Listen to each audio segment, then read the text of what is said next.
Thank you very much, and good morning to all of you. I do bring greetings from Washington Adventist University, but I would be remiss if I didn't also bring greetings on behalf of the other institution I'm connected with, Andrews University, where I've been professor of church history for the last 18 years. In the last year or so, transitioned to research professor of church history. And I point that out not only because Andrews wants me also to give them credit for my presentations, but also because my presentation this morning draws in good part on my role as church historian and not simply as lawyer. I didn't know if this group could bear two fully legal presentations back to back. And Todd has done a very fine job on the legal side. And I will certainly get into some legal cases and matters both in the United States and as well as here in Europe. But I wanted to address more as a church historian a question to begin with. Let's see how my slides are looking. Okay, there we go. Adventist identity, sexuality, and gender in an age of flux. I was the organizing scholar of the first official Adventist academic conference on issues of sexuality and homosexuality held in 2009 at Andrews University. That was 15 years ago, and I was reflecting on this. Issues in this arena change very rapidly. And I was thinking about the conference, and we produced a book from that conference. Some of you may have seen it, Homosexuality, Marriage, and the Church. It was a big, thick book produced by Andrews University Press, and I know it was distributed around the world. I think it was a very important book to speak to the controversy that was happening at the time. I think it's still a valuable resource today. But if you look at the book, you'll discover that of the 500 to 600 pages and something like 25 to 30 articles covering history, theology, psychology, that there was not a single chapter on the question of gender and what gender is and the issue of transgenderism. And it just shows how rapidly these issues change when something we weren't talking about at all 15 years ago is suddenly confronting the church on a worldwide basis. And we were probably a little bit short-sighted at the time in not diving into that topic, because if you don't take gender seriously and questions of biological sex and how that relates to gender, then all issues of sexual behavior can actually be kind of circumvented. You could insist on heterosexual marriage between a man and a woman, but if your definition of who's a man and who's a woman is sufficiently flexible, then you can certainly get around those restrictions. And I think we found as a church that we had an inadequately developed theology of gender, sex and gender. And it's not that we sort of don't know what we believe or we think we believe, but as far as setting it out in a clear and coherent way, we hadn't done the work at the time. And I would suggest that in some ways we're still doing it. Why is this important? Well, to a question related to the relationship between gender, sex, and race. And I think Todd did a good job of introducing this question about how race may be comparable to gender and sexuality. In many ways, the LGBT community has done a good job at equating these two and persuading many people that really gender and sex is the new civil right, and therefore those who have a different view are the new bigots. Like some Christians opposed integration in the U.S. in the 1950s, 60s, and 70s. and had to back off of that, and the law made them back off of that. So if you can make the analogy, it's a very powerful legal tool to argue that Christians today should revise and revisit their views regarding sexuality and gender. And in fact, prominent politicians in the US have basically said this, that religions have to change their views of sexuality and gender and come current with the times. Hopeful articles are often coming out in the secular media announcing major shifts of opinion, or at least splits in the evangelical world about same-sex marriage. And it's actually quite true. It is true that most religious Americans have come to accept same-sex marriage and no longer oppose it. But that, if you drill down into their underlying views, that does not mean they actually approve of it. It means that they have a kind of commitment to a moral pluralism and freedom in America, separation of church and state, I think, as Todd has articulated, but they still think their own church should defend its biblical view of sexuality. As late as 2019, the United Methodist Church voted to reaffirm its ban on same-sex marriage and LGBT ordination within the church. Now, I was just visiting with our friends from the Asbury Seminary, Dr. Janet Dean, and her friend who's with her is a United Methodist, and they alerted me to the fact that the United Methodist Church this spring had in fact voted to accept same-sex marriage and LGBT ordination. So it is certainly changing in some religious circles. So the question that is asked, and I know I've been asked this by Adventist leaders in the United States, isn't it possible that the Adventist Church's views on gender and sexuality could shift like they did at some points in history on race? There's certainly, the Mormons famously switched their doctrinal position on race back in 1978 based on a new revelation from their prophet. Other Christian groups have also shifted positions on race and segregation. Originally, Adventist Church and their pioneers were very progressive on issues of race and integration, but after Ellen White died and fundamentalism became more of an influence in the church in the United States, unfortunately, some of our institutions fell into a practice of segregation, which we had to move away from in the 50s and 60s. Could this serve as a template for a way forward on issues of biological sex and gender? And many progressive liberal church members in the United States are certainly making this argument. I, as a lawyer and a church historian, find the argument only superficially appealing.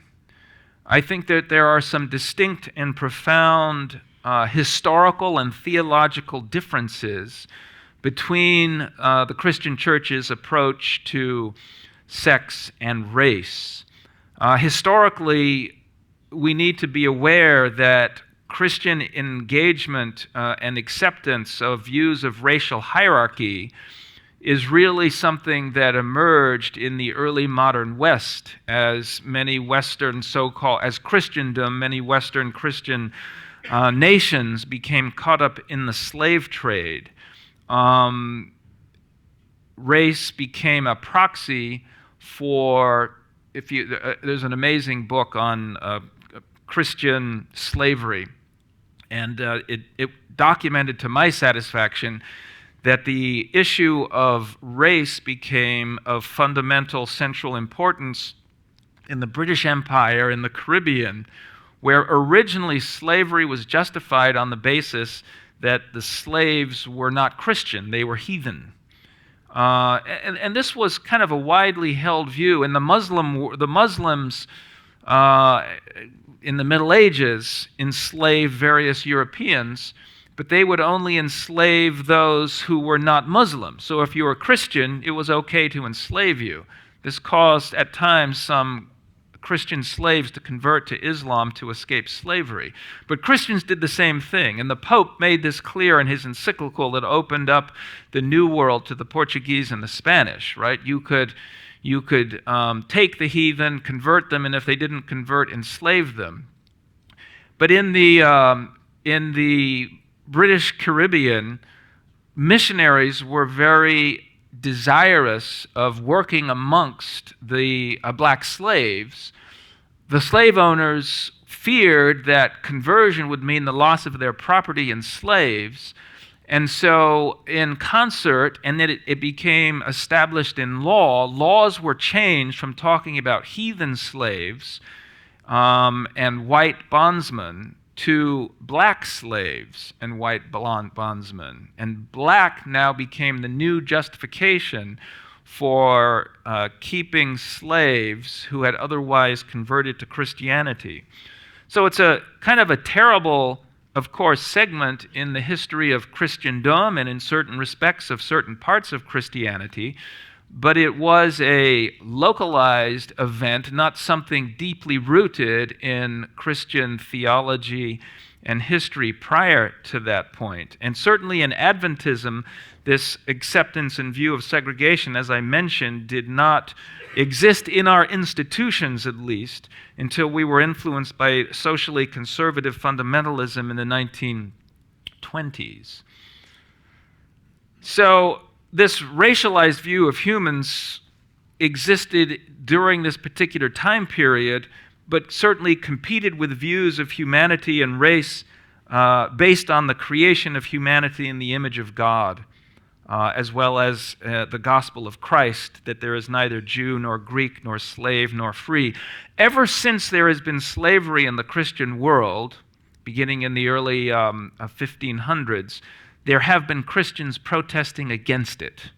Bartholomew de las Casas in Latin America spoke out against the enslavement of the Native Americans.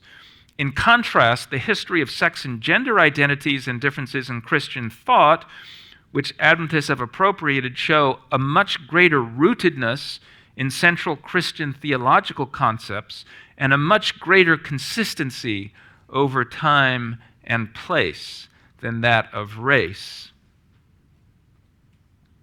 All right, I have a different slide in front of me. And I have this uploaded to the cloud or the website where you can access this. And if you are sufficiently interested in it that you want to see the sources and whatnot, you can speak to me because it's based on a paper that is footnoted with a variety of sources.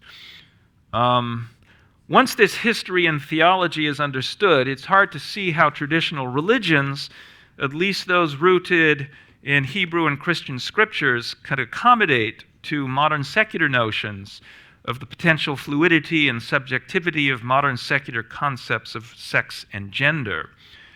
What I'm going to do next is to have a brief look at the theology and history of sex and gender as it's been expressed by Adventist statements and some other evangelical leaders and groups. I wasn't here on Tuesday, but I did look through the PowerPoints of the presentations there, and I realized there's some duplication in what I'm going to talk about. Some of that was really effectively touched on, and so I will speed through some of those parts of the presentation, knowing that you have been given a good dose of the sexual duality of humanity and the image of God and so on and so forth. The beginnings of the Christian church existed at a time where this conception of separating biological sex from gender, which seems to us perhaps a very modern idea, also existed back in the Greco-Roman world. They were familiar at the time with the idea of men who feminized themselves and presented themselves as women. Even the Hebrew scriptures talked about men and women not wearing the opposite sex's clothing. In talking about this, it's certainly an understanding of the biblical framework is important, but there's also a very important philosophical distinction here that I think is echoed in the biblical framework. and is something that my friends in the political philosophy department at Andrews helped draw my attention to. And that is, there's a kind of, and this is an argument that's usable with religionists and secularists alike, that there is a kind of fundamental difference between race and sex in relation to human nature, that almost everyone would agree, and in fact many race or theorists today will acknowledge that race is what we might call a historical accident, that there's nothing essential to it, that the various races of the world merge into each other so that you can have black people that are actually whiter than some white people, and vice versa, and that there's an amalgam of humanity with no clear essential distinctions between race, whereas sex in humanity is much more essential and fundamental to the identity of humanity. And to kind of illustrate this, we can talk about the Garden of Eden. If you're a religious person, in the Garden of Eden, how many races were there? Right? There was one race, it was the human race, and I suppose we would believe that the capacity for all the other races that we call races to emerge were contained within that humanity. But there would only be, I assume Adam and Eve looked like they were of the same race, if you will. They couldn't really think about it without the existence of humanities that differed from them. So it was implicit, I suppose, in them, but not explicit. And it develops through time in as we call accidents of history. But in the Garden of Eden, how many sexes were there? And we know there was a man and a woman. And more fundamentally, if there wasn't a man and a woman, you would soon not have a human race, right? So that there is something fundamental about the sexual duality to humanity in ways that do not exist in race.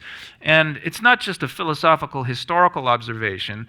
The law, at least in the United States, recognizes this. So, for instance, if you want to make laws that will draw lines on the basis of race, you have to meet the highest legal test, the compelling interest standard, and justify this distinction somehow. And you can do it for certain health measures. If a certain race is susceptible to a certain kind of physical disease or ailment that others are not, you can justify testing that race for this outcome.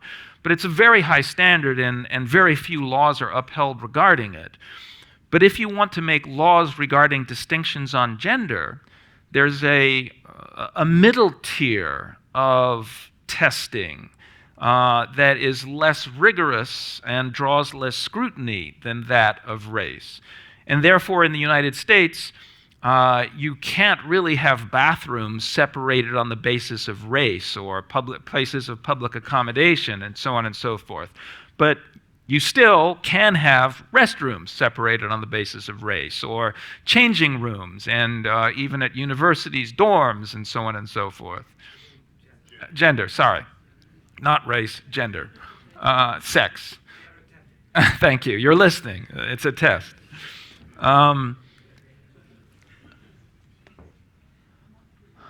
So we jumped through a few slides, and I think Dick Davidson and Frank Hazel have done a good job at talking about the essential nature of human nature and the image of God being seen most clearly in male and female, that God is the author of our sexual identity. He creates all humans, male and female. The assumption is that biological sex is the foundation of one's gender identity. The holistic anthropology of Adventism helps us to see the difficulty of asserting that our physical bodies can somehow be at a distinct and different identity than our actual human spirit, if you will, or the spirit that God puts in us, that there could be some separate, gender identity that is part of the spirit that is put in us. It seems to me that Frank Hasel's paper talks about this well, that the human being is a psychosomatic unity of mind, body, and spirit. And actually, I see this as an opportunity to dialogue with our evangelical friends and neighbors who sense that there's something wrong with this separating out of the physical body and gender identity, and are therefore becoming more open and are starting to talk about the holistic view of human nature and the human person. And I see opportunity to talk about the historic Adventist view on this. It's problematic to hold that sexual or gender identity can be separate from one's body, or that the brain can be pitted against the body.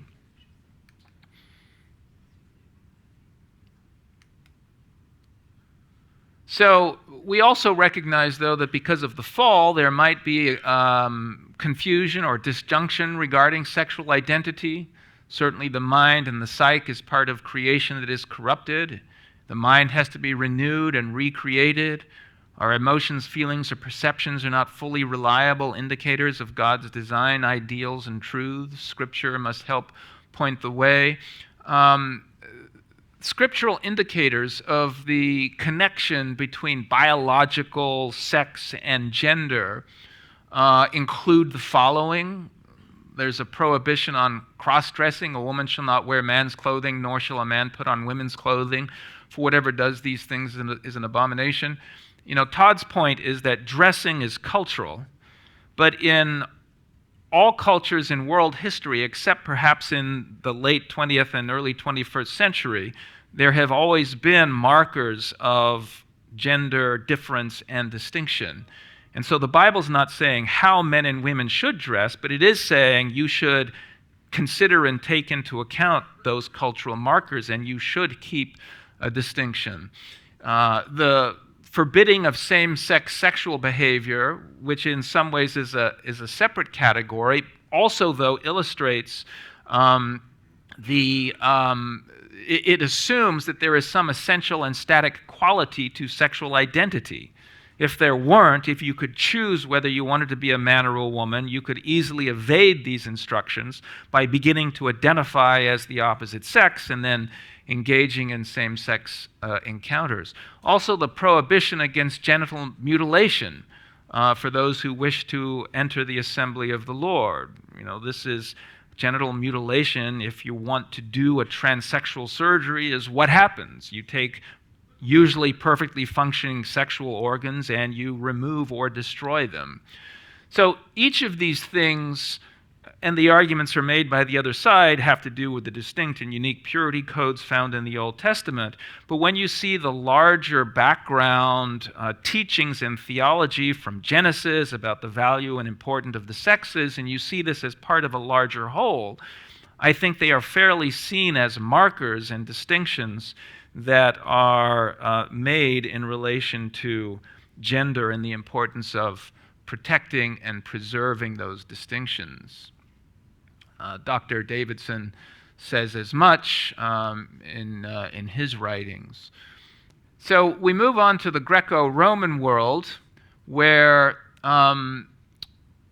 there was a spiritual material dualism, as articulated by Plato and various Gnostic groups. Dualism viewed sex as part of the material world, as inferior or even evil. Aristotle believed that women were essentially mutilated men, shown to be such by their weaker reason and stronger passions. Women, eunuchs, and hermaphrodites were lesser men because their inferior bodies were interpreted as evidence of inferior souls. So Christ's teaching was pretty radical in the environment in which he was speaking. That God made humanity male and female as part of a good creation contradicted both Greek material spiritual dualism as well as gender hierarchy. He underscored the importance of all humanity, regardless of sexual function, when he embraced the eunuch, famously whether born, made, or chosen, as part of the community of faith. Isaiah had predicted this, right, that the eunuch would be made part of the community, and Christ brings this about. Now, some have asserted that in approving of the eunuch, that Christ was somehow blessing the notion of some third gender, some intergender. But I think this is to misunderstand what he was saying and to distort his meaning. The larger context of the passage is about marriage and the importance of ongoing faithfulness within it. You may remember the disciples expressed disbelief at this high standard, and Christ suggested that marriage is not for all. He then listed the three categories of those that may not marry, including those born without sexual function. Gender, however, is much more than sexual function. The Bible does not indicate that eunuchs were considered without gender. You may remember the story of Philip and the Ethiopian eunuch, and the eunuch is explicitly called a man and is referred to by masculine pronouns. They went both into the water, both Philip and the eunuch, and he baptized him. So, I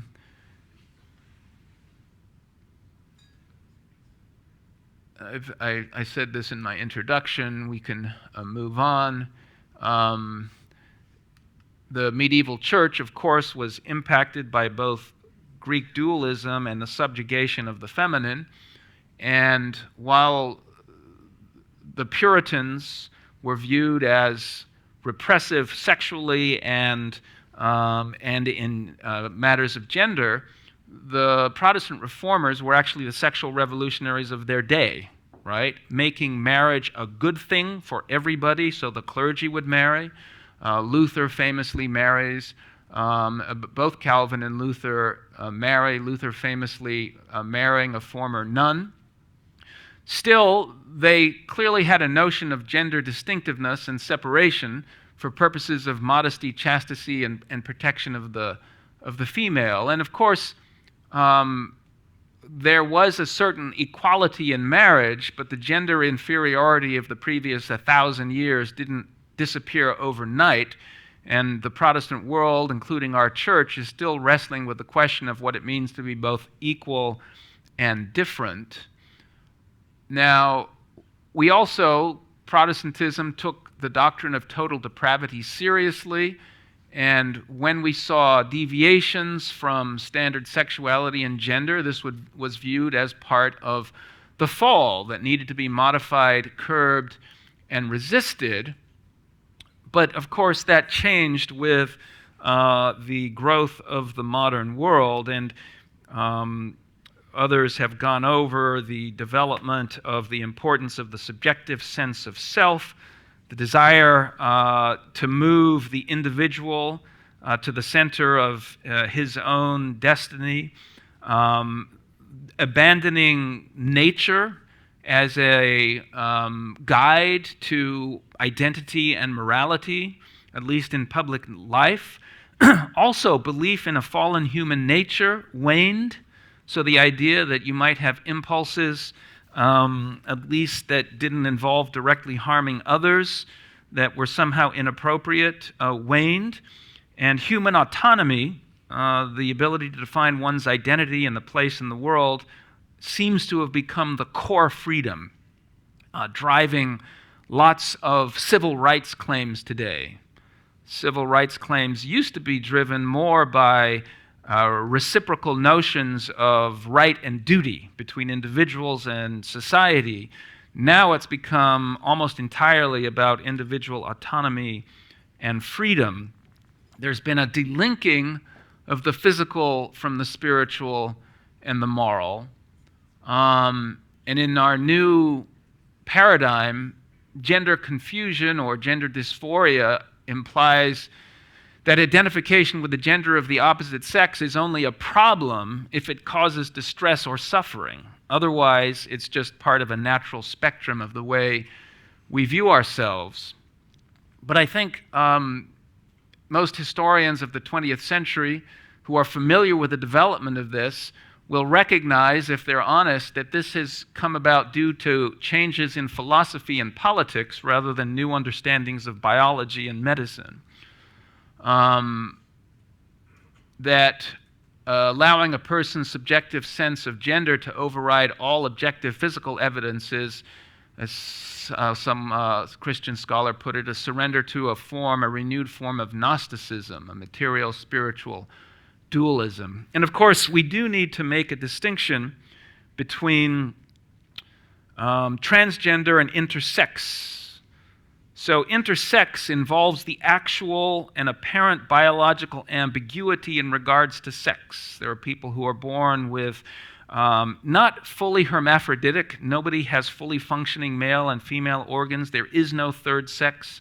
But there are people with a level of ambiguity that may take some time to figure out their true identity. And mistakes have been made where the birth doctor says, oh, we think this is a girl, and they'll push it in the girl direction, but when puberty hits, it becomes clear that they made a mistake. And of course, there may need to be transitions in such circumstances where mistakes have been made. But the vast, vast majority of those termed transgender are not intersex. They are clearly biologically male or female and have a subjective desire to go another direction. The intersex is a special case that needs to be worked out in consultation with physicians, counselors, and pastors. In relation to transgender, there needs to be a great deal of sympathy and empathy. We can't just conclude that this has to do with purely cultural influences, poor choices. I was very moved by the testimony of our pastor brother yesterday, whose son has been struggling with this question, and I have spoken with enough individuals struggling with this question myself to know that this is something that just they've experienced as a natural outgrowth and manifestation of who they are, not something they've made any deliberate choice about. And there needs to be a great deal of ministry, but in our ministry, we have to take care that we do more helping than harming. And it's my belief and the belief of many Christian lawyers and psychologists and counselors that the current gender ideology widespread in Western society does not move in the direction of doing more good than harm. The physical body should not be sacrificed because of diseases of the mind, and vice versa. The goal is harmony. And psychologists know that there are mental states and delusions that cause people to reject the reality of their bodies. We see this in other areas, and I think it's important to recognize, right? Anorexics believe they're too fat even when they're skin and bones. There are transabled people who deeply desire or think they are or should be blind or with amputated limbs, and they will beg doctors and have, in some instances, been blinded, either by themselves or others. Is that really an appropriate way to deal with psychological distress? Some suffer from species dysphoria, the belief they are actually an animal of some kind and will have surgical changes so they appear as lizards or dogs. Surely there's a better way of dealing with that through counseling. It is remarkable. The Christian voice has an opportunity to be a witness in this area. There, for some reason, Europe, you'll have to tell me why, is often on the cutting edge of these changing sexual and gender endeavors. America has stayed a more popularly religious country in some ways. But there was a Christian study team in England that a number of years ago said this: to recommend gender reassignment surgery as the solution may consequently be viewed as unhelpful encouragement to submit to the distorted image of self. It is a solution that allows the deep psychological confusion and hurt suffered by transsexual people to go untreated, thereby increasing the prospect of future emotional damage. Rather than allowing this to occur, the church should be able to offer fuller hope, a Christian response that emphasizes both psychological and physical wholeness rather than concentrating exclusively on artificial and cosmetic physical changes in the hope that they will themselves produce the desired psychosomatic unity, more truly reflects a biblical view of holistic health. I think a very nice and biblically based and socially, psychologically aware statement that the National Health Service in England has actually come around to not directly endorse, but to change its policies to reflect. Europe and England were further down the pathway of experimenting with these modalities and treatments, and they have, perhaps because of that, more quickly come to the conclusion that they are not satisfactory. So you may have heard of the Cass report published in last year at the National Health Service in England, found that gender medicine operated on shaky foundations when it came to the evidence for it being helpful. The NHS has ruled that puberty blockers and gender transition treatment would no longer be allowed as standard treatment for minors. A number of other countries in Europe have either done that previously or since then. There's not enough discussion about the serious side effects of these things. A loss of fertility in almost all cases, often a loss of sexual function. To stop puberty, you have to do it at a fairly early age and start the sex hormones. And if you do that, there's an almost guaranteed chance that you prevent orgasmic experience in the adult person. How many 12, 13-year-olds are able to make consenting and comprehensive and thoughtful decisions about future fertility and sexual behavior at that age? It is, as some have argued in America, a kind of abuse. In 2022, the Swedish government did a similar thing. Only in exceptional cases should puberty-suppressing treatment be allowed. Norway has redefined puberty blockers as only experimental and not generally available. France recommends the greatest reserve in considering puberty blockers or hormone treatments due to side effects.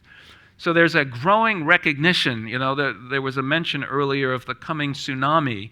I think in some ways the tsunami has come, and the question, the craziness that has happened in terms of gender in the sporting world, in transitions among younger and younger children, are waking many people up to the dangers of trying to divorce ourselves from the clear teachings of nature.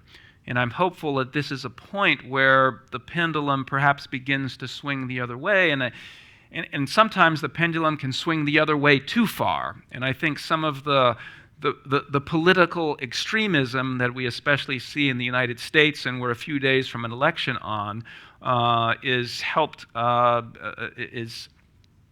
been provoked by some of the extremes in these areas of gender and sexuality. In an early study carried out in 1979 at Johns Hopkins University, it showed that transsexual surgery patients, while they reported some levels of subjective satisfaction and happiness with their change, their objective measures of underlying mental health, including depression, anxiety, and basic life coping, were unchanged. So if you carry out a treatment that actually doesn't cure the underlying conditions, and that treatment involves some level of mutilation and harm, the treatment is not justified. And Johns Hopkins University stopped doing the surgeries. This was all the way back in the early 80s. More recent studies have had mixed results, but none have fundamentally altered the conclusion that sex change is at best an ambiguous intervention, one that has its own costs and burdens.